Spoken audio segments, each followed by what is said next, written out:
Welcome to our channel, ladies and gentlemen. If you're watching our channel for the first time, please subscribe to the channel and click the notification bell, like our video and share them if you can. Again, to all those who support us, thank you very much. Ladies and gentlemen, there has been a consistent, concerted effort by the West to coerce and compel Africans to accept certain policies and culture and political ideologies that are not ours. And to be very specific, the West has decided to compel African leaders to accept LGBTQ+, same-sex marriage, lesbian, gay, and all that. And those who rebel and refuse to compromise their culture, those who try to protect their people, suffer because the West would always curtail the billions of aid that they give to those nations. Recently, the World Bank and IMF stopped funding Uganda because Yoweri Kaguta Museveni stood firm to protect the culture of the Ugandan citizens and refused to allow that culture into the country when he signed an anti-LGBTQ law. Now, in our country, William Ruto is a very crafty man because there has been efforts to compel him to come clean on whether he supports LGBTQ+ or not.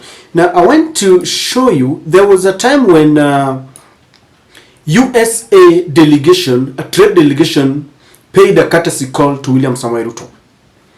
And over 50 groups of activists in the US ganged up and wrote a letter to Joe Biden to compel William Ruto to veto the LGBTQ. It's written over 50 plus groups urge Biden to pause trade talks until Kenyan president vetoes anti-LGBTQ bill. Supporting trade talks would send a message to countries around the world that the United States does not tolerate the violation of LGBTQ. Look at the statement that the United States does not tolerate the violation of LGBTQ rights.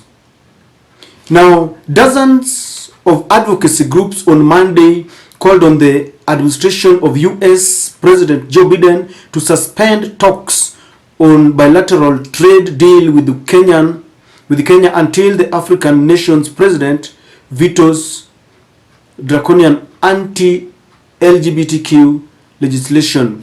You know, this was a group, over 50 of them, and they piled pressure on Joe Biden to ensure that William Ruto vetoes this.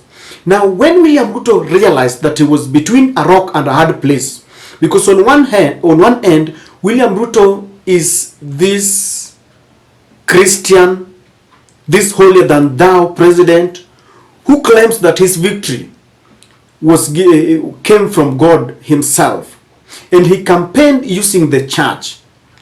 And so he realized that if he came out and supported this draconian bill, then he would sever ties with the church and with the society, because this is a societal problem, the way the former president Uhuru Kenyatta says it.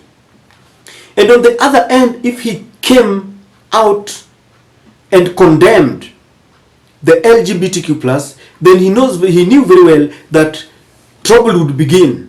His relationship with the West would begin to sour. So William Ruto wanted a way in which he could maneuver in between without a further confrontation with the West and another confrontation with the society and with the church. So what did he do? Being very crafty as he is, he decided to maneuver and pass this legislation through the courts. And it was the Apex Court.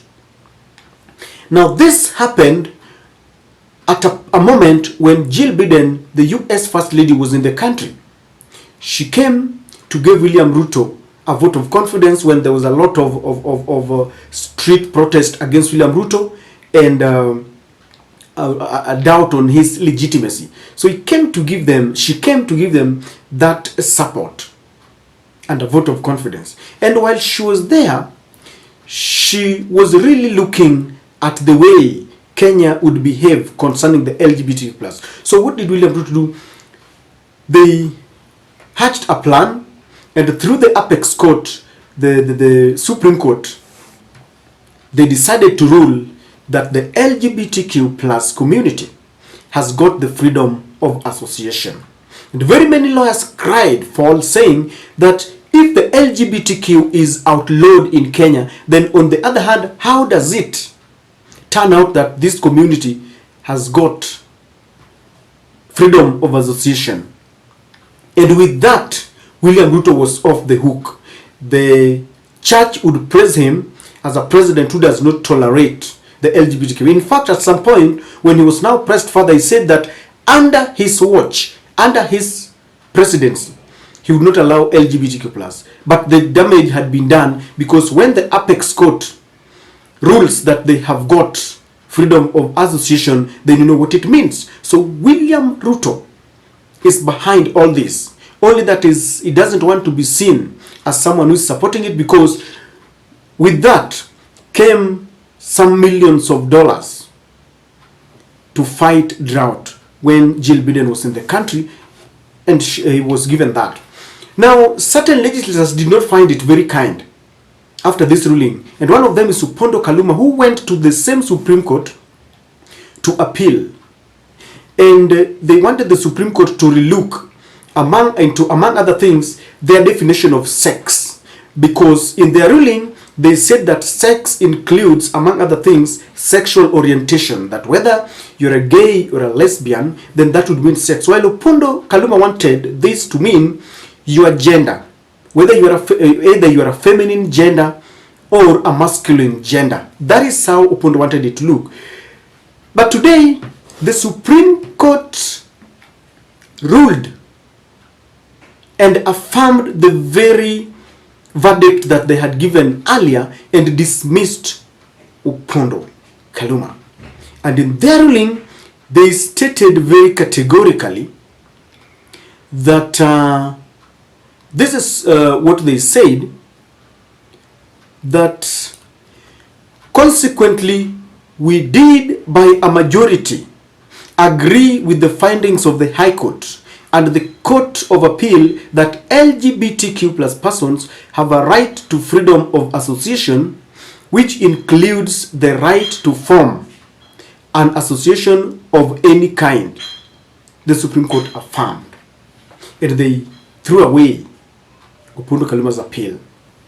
Ladies and gentlemen, I want us to be very clear. Let us call a spade a spade.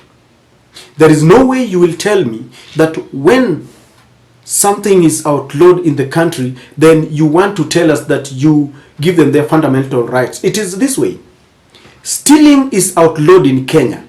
There is no way you can go ahead and tell us that thieves have got the freedom of association if it is something that is outlawed in our constitution. And this Ruto administration will plunge this country, this nation, into what I call a social quagmire. We are already suffering economically. We are suffering politically. Now the only thing that remained was the social fabric that binds us together. But now William Ruto has also degenerated through proxy, and we are now losing this moral fabric. When he's in church, he could even stand there and pray and cry. We have interdenominational prayers every Sunday, yet we watch our Supreme Court degenerate to this level. And I know there are people who watch this channel and they belong to the LGBTQ+. But you see, on this, we have to take a stand. I believe in the Muslim society. As a Christian too, this is not allowed. And let me tell you something, ladies and gentlemen. The day I will get the shocking news that that same sex gender met and produced an offspring, I will support the LGBTQ. A man and a man crossing together and they produce an offspring, or a woman and a woman connecting together and they produce an offspring, I will support the LGBTQ.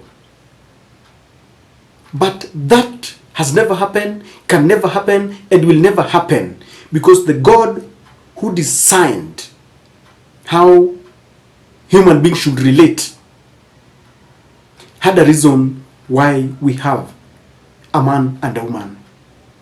And we cannot degenerate to a level where we just want to emulate and copy everything from the US. Our country is consuming everything from the West.